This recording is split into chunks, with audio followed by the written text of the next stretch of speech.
Good morning, ladies and gentlemen. Beautiful Tuesday morning here in Austin, Texas. This is day 1057 of the 3+ Minutes of Blanks Challenge. And as always, I am filled with gratitude. Thoughts on my mind this morning. I'm going to tell you a little bit about a God moment that I had. The weekend of August 17th was the Leadville 100. I was originally planning to run the race that weekend, but because of unforeseen circumstances, I wasn't able to run it. And the way I look at things is if something doesn't happen the way I want to happen, instead of complaining about it or getting mad about it, I try to see what was supposed to happen. And one of the things that I realized is that I felt like I needed to be there. I had no real reason to be there. I wasn't supporting, I wasn't crewing, I wasn't pacing, but I felt like God said, Ron, I need you to be there. About a week prior to the race, my good friend Larry reaches out to me and tells us our friend Don wants us to pace him for the race. I was super excited about it. So we go and we get prepared to go pace our good buddy. Now circle a little bit. August 17th, my friend Larry and I were outside the day before we had to pace. And we were having lunch at this Mexican restaurant, amazing Mexican restaurant on the main street there in Leadville. And I meet Preston and Peyton. And as they were walking by, Preston asked me about my hat. He was trying to figure out what that was saying. I was like, well, it's courage, how you say it phonetically. And I kind of explained to him a little bit about what it was. And at that moment, Preston and Peyton became my second customer to ever buy any of my products. It was just an amazing blessing. They told me about this popular couple on YouTube by the name of Cara and Nate, and that Nate was running the Leadville that weekend, and they were out there to support him, which I thought it was incredibly amazing.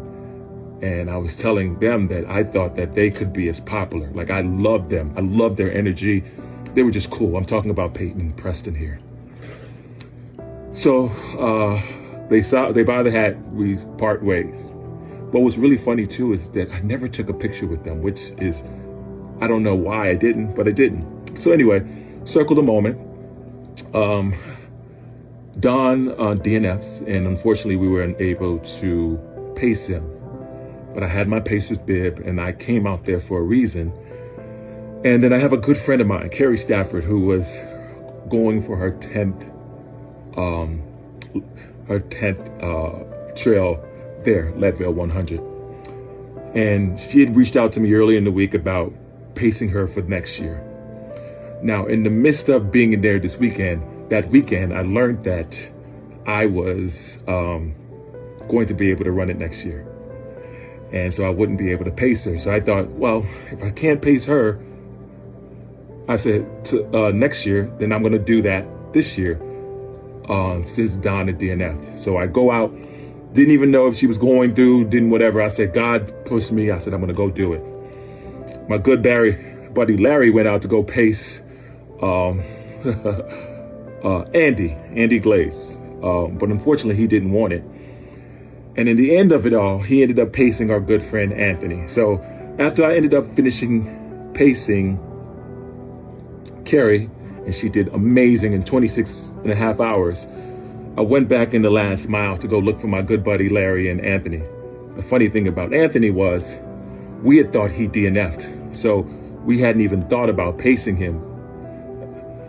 And then when I found out that he did, I said, I gotta go support him. Now, what's so important about this moment was we came across the line together. It was me, Anthony, my buddy Larry.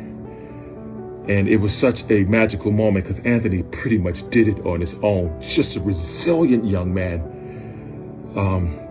But how this fully God moment comes about is on Cara and Nate's page, they featured us at the end of it, running across the line. And I just remembered, I didn't even know this couple, yet somehow we were featured on their video that's been viewed over 500,000 times. God is good.